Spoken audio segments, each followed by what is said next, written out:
Et c'est l'anecdote de Victor. C'est l'anecdote de Victor. Victor Ah, anecdote. Allez, tu C'est as tout. l'anecdote. Donc On moi, t'écoute. aujourd'hui, bon, on va parler des Oscars. Et tout le monde ne sait pas d'où sont venus les Oscars, de quelle origine ils sont. Tiens, petite question à ton avis, Tristan Guillaume, en quelle année a été fait le premier Oscar? Bah La frérot, première cérémonie. je l'ai mis dans le quiz. Tu te fous de moi? Ah bah, Quelle ah bah question du là, quiz? bon bah j'aurai un point. 1929. 16 mai Merci. Exactement, 1929, je crois. Très bien. exactement, c'est ça. Et bon, on va essayer un autre truc. Est-ce que tu sais dans quel endroit s'est déroulée la première cérémonie? Ah, ça, pour le coup, non, je sais pas. Dans quel Dans endroit? Vegas, non? Oh, allez, franchement, le cinéma, c'est l'art. Ça représente la France. Moi, je vois bien ça en France la première année. Et tu parles de quel Pas endroit, du quelle tout. ville ou...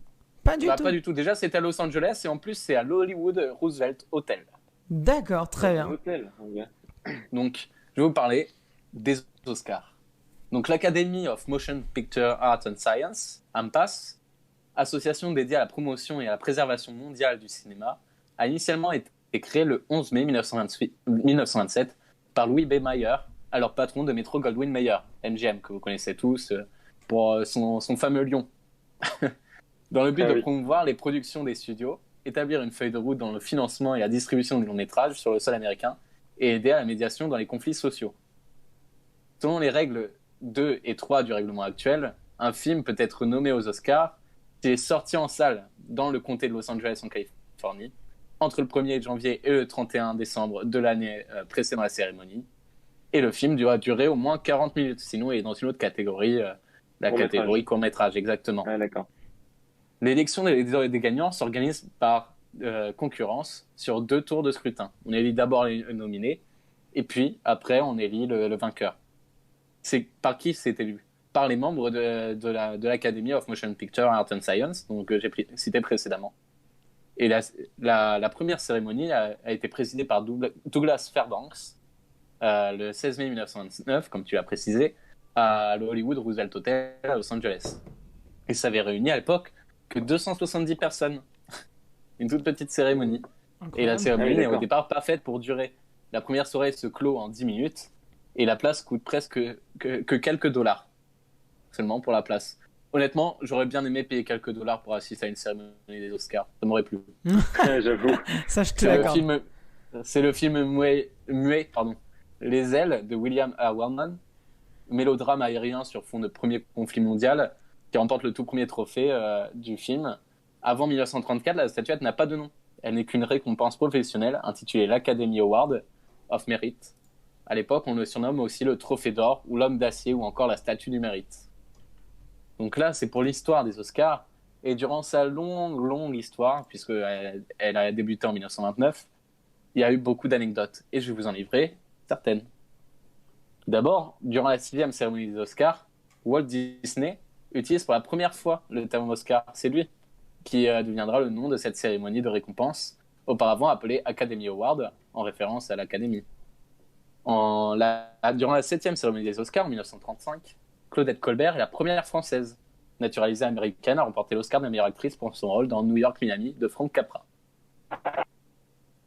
En 1940, Hattie McDaniel est la première actrice noire à remporter un Oscar. Elle obtient l'award du meilleur second rôle féminin pour son rôle dans Autant en emporte le vent, le fameux film de Victor Fleming, qui a remporté 10 statuettes et qui, avec l'inflation, serait actuellement le film qui aurait remporté le plus d'argent au box-office. Effectivement.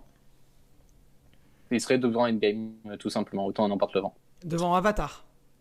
C'est Avatar le numéro 1. Ah oui, c'est vrai, c'est vrai. Ah bon? Je croyais que Bah ça oui, parce qu'il a ça avait été déplacé. il a été remis en Chine et du coup les spectateurs chinois ont fait grimper le visionnage. Exactement. En 1961, durant la 33e cérémonie, Elizabeth Taylor remporte son premier Oscar. Elle en recevra 3 au total pour son rôle dans La Vénus au bison de Daniel Mann, pardon. Petit lapsus. Sur fond de scandale, l'actrice a eu une liaison avec Eddie Fisher, alors que celui-ci était marié à la populaire Debbie Reynolds. L'actrice a divorcé et atteinte d'une pneumonie.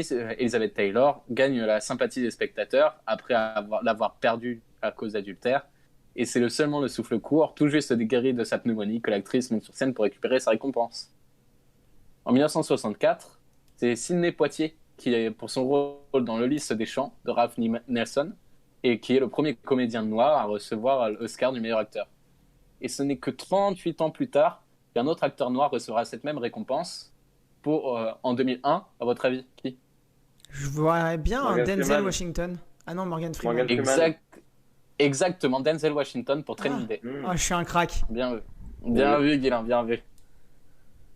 Durant la 41e cérémonie, surprise inédite, en ouvrant l'enveloppe, Ingrid Bergman n'a pas pu cacher sa stupéfaction. 2 comédiennes remportent le ex aequo, l'Oscar de la meilleure actrice. C'est Katharine Hepburn pour Le Lion en hiver et Barbara Streisand pour Funny Girls. C'est seulement la deuxième qui montera sur scène pour faire le discours. Katharine Hepburn étant absente, elle détestait tout ce qui était les Oscars et tout ce drama autour des Oscars qu'elle haïssait.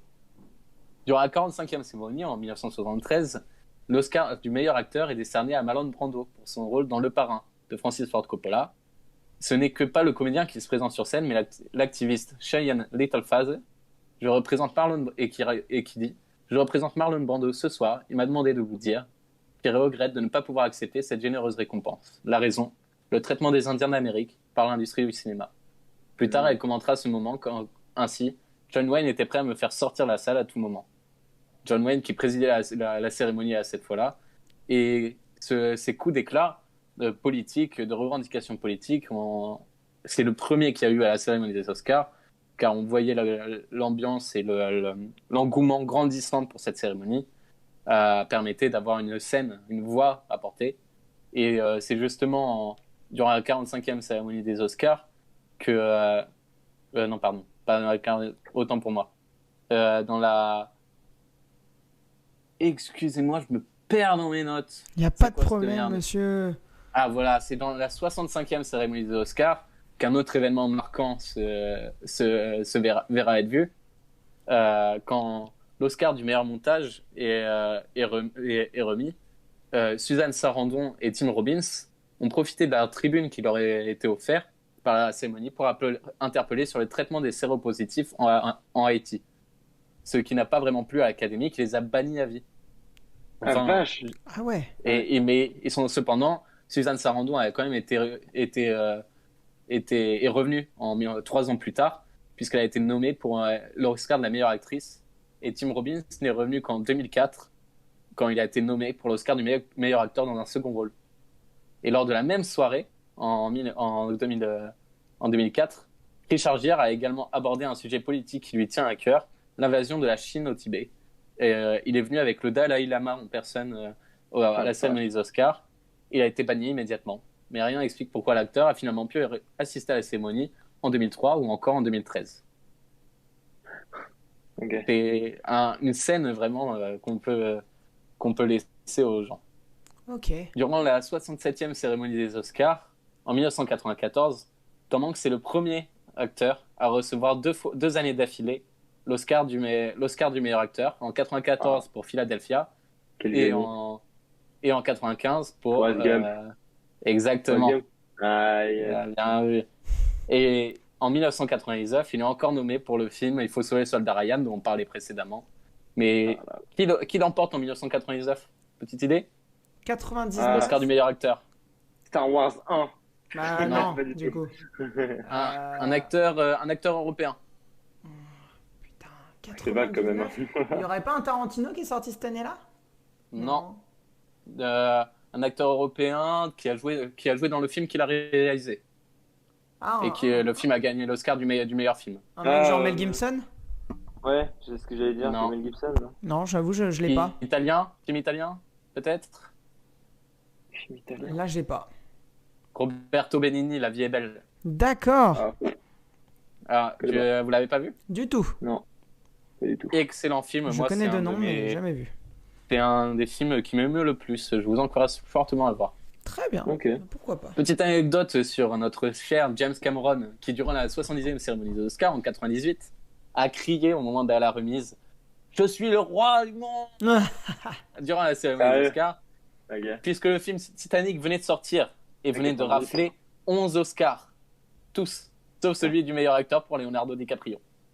égalisant Ah, ainsi ouais. le record de Ben Hur de 1960. Ok. En 1999, incontrôlable alors qu'il remporte l'Oscar du meilleur acteur pour La vie est belle, Roberto Benigni ne cache pas son euphorie.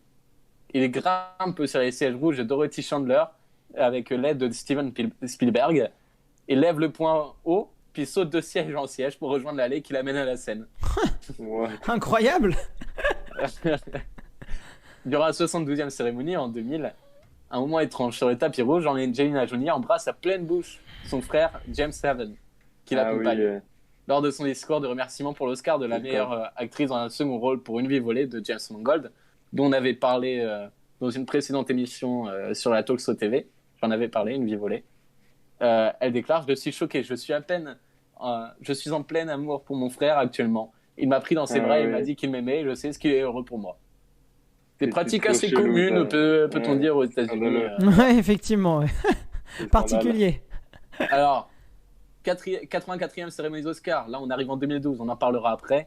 Mais du coup, Jean Dujardin est le premier Français à recevoir l'Oscar du meilleur acteur pour son film muet The Artist de Michel Hazanavicius. Effectivement. En 2014, vous connaissez tous cette image, vous l'avez sous les yeux. Le plus célèbre selfie de tous les temps.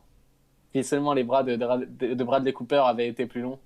Mais on y voit notamment Ellen DeGeneres, qui était l'hôte de ces Oscars 2014, Meryl Streep, Jennifer Lawrence, Brad Pitt, Angelina Jolie, Lupita Nyong'o, ou encore même Julia Roberts. On était sur un très beau casting. Et c'est la photo la plus retweetée de tous les temps. Ok. Ouais. Et enfin, tiens, ça, je savais pas. Et enfin, vous connaissez tous cette anecdote, l'anecdote du meilleur film de 2017, durant la 89e cérémonie des Oscars. On se trompe. C'est La La Land qui est le meilleur film. Puis, quelques minutes plus tard, on se rend compte que c'était Moonlight qui avait gagné le film, l'Oscar du meilleur film. Oui, effectivement. C'est vrai, oui, c'est vrai. Ça. Terrible. Et voilà. C'est tout pour ces anecdotes. Là, pour le coup, c'était vraiment des anecdotes. Hein. Là, bravo. Ouais, voilà.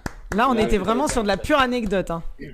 On a eu des anecdotes et un petit récit sur l'histoire des Oscars. Ouais, franchement, incroyable, Victor. Très, très bien parlé. Je tiens juste à dire un truc. T'as baisé mon putain de quiz. T'as baisé mon quiz. T'as tout dedans? J'ai arrêté de jurer, mais non, il n'y a pas tout, mais il a défoncé la moitié de mes questions. Attends, ça veut dire que je suis foutu, quoi, parce que moi, je vais pas tout retenir. Bah non, bah oui, il fallait écouter, mais en gros, là, Victor, il est trop bien. J'ai trop le seum, putain. Bah, tu sais quoi, en fait, je pensais pas que t'allais autant sur les Oscars. Je pensais pas que c'était juste les Oscars en général. Je pensais que t'allais juste juste donner des anecdotes sur les Oscars de meilleurs films. Enfin, je sais pas, je pensais pas. On devra se mettre d'accord la prochaine fois, on devra s'en parler pour savoir. Parce que il y a un manque de communication dans cette émission, je vous le dis. Non, je rigole. Non, mais je sais pas.